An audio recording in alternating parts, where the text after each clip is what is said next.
Oscar Piastri vainqueur, une Ferrari sur le podium, une safety car et un accrochage. C'est parti pour le résumé du Grand Prix d'Espagne. La première séance d'essai s'est déroulée dans le calme. Lando Norris a été le plus rapide et Max Verstappen et Lewis Hamilton ont complété le top 3. Pour ce Grand Prix espagnol, une nouvelle directive technique sur la flexibilité aérodynamique des ailerons avant a été instaurée. Et cette première séance d'essai va surtout permettre de voir leurs potentielles conséquences sur les performances des monoplaces. Deux rookies ont participé à cette séance, le français Victor Martins actuellement en Formule 2 chez Williams et le japonais Ryo Hirakawa chez Haas. La deuxième séance d'essai est de nouveau très calme. Oscar Piastri a été le plus rapide et George Russell et Max Verstappen complètent le top 3. Cette séance a été compliquée pour Lewis Hamilton qui a du mal avec sa Ferrari. Il la qualifie même d'inconduisible. Et du côté de Franco Colapinto, il manque de confiance dans son Alpine et finit dernier de cette séance. La dernière séance d'essai a largement été dominée par Oscar Piastri qui met plus d'une demi-seconde à son coéquipier et Charles Leclerc qui clôt le top 3. Les Alpines sont en difficulté et manquent de confiance et de rythme sur les longs relais. Tandis que du côté de Lewis Hamilton, il continue sur sa malheureuse lancée et est toujours en difficulté avec sa monoplace. Avec la fin des essais, la hiérarchie et des performances semblent ne pas avoir changé avec la nouvelle directive technique. Lors de la Q1, la température de piste approchait les 50 degrés, ce qui a fait que les pilotes ont dû attendre la moitié de la séance avant de s'élancer pour faire leur tour. Au moment de s'élancer en fin de Q1, Franco Colapinto a eu un problème de boîte de vitesse dans la voie des stands, ce qui a forcé les pilotes derrière lui à le doubler. En fond de classement, les 5 pilotes qui ont été éliminés sont Nico Hülkenberg, Esteban Ocon, Carlos Sainz, Franco Colapinto avec son problème et Yuki Tsunoda dans sa Red Bull.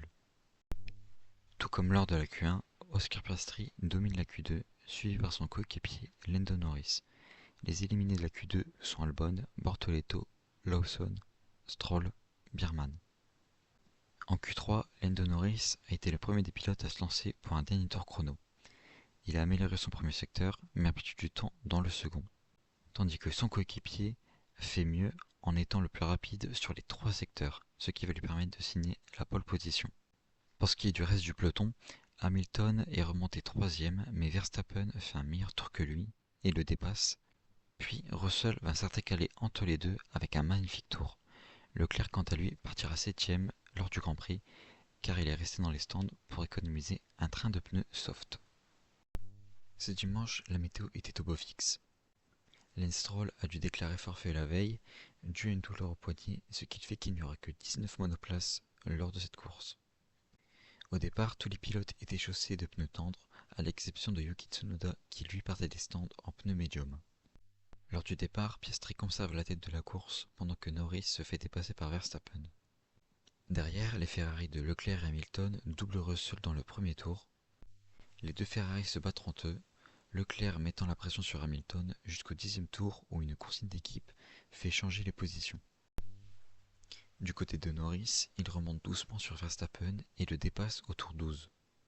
Verstappen fut le premier des pilotes leaders à s'arrêter au tour 13 et chose de nouveau des pneus tendres, les Ferrari s'arrêtent tour à tour au tour 16 et 17 pour chausser des pneus médiums. Au tour 12, Piastri change aussi ses pneus et ressort deuxième derrière Verstappen.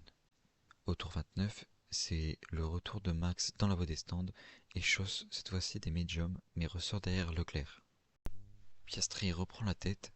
Passé la mi-course, Verstappen est revenu sur Charles Leclerc et le dépasse au tour 36. Le Néerlandais se retrouve alors à 5 secondes de Lando Norris. Au 55e tour, Antonelli, le pilote italien de chez Mercedes, abandonne sur problème technique, ce qui déclenche la safety car. Les McLaren plongent immédiatement dans la voie des stands pour chausser des pneus tendres. Max Verstappen fait la même chose, mais lui possède des pneus durs. Les autres monoplaces chaussent eux des pneus tendres. À la fin du 60e tour, la safety car rentre. Lors de cette relance, Verstappen se retrouve en grande difficulté avec ses pneus. Leclerc le dépasse. Russell essaye de le dépasser au virage 1, mais il échoue. Pendant ce temps, Piastri hausse son rythme et s'éloigne de plus en plus de son coéquipier. Au tour 64, Verstappen reçoit l'ordre de laisser passer Russell derrière lui, mais Verstappen et Russell entrent en collision et Verstappen sera pénalisé de 10 secondes et il terminera 10e. Nico Hülkenberg dépasse Hamilton et finit 5e de sa course avec sa Sauber, et Fernando Alonso marque ses premiers points de la saison à domicile. Du côté des Français, Pierre Gasly et Isaac Hadjar terminent 8e et 7e. Pour le podium, c'est Oscar Piastri qui remporte la course devant Lando Norris et Charles Leclerc. C'était le résumé du Grand Prix d'Espagne et n'hésite pas à me dire ce que tu en as pensé dans les commentaires.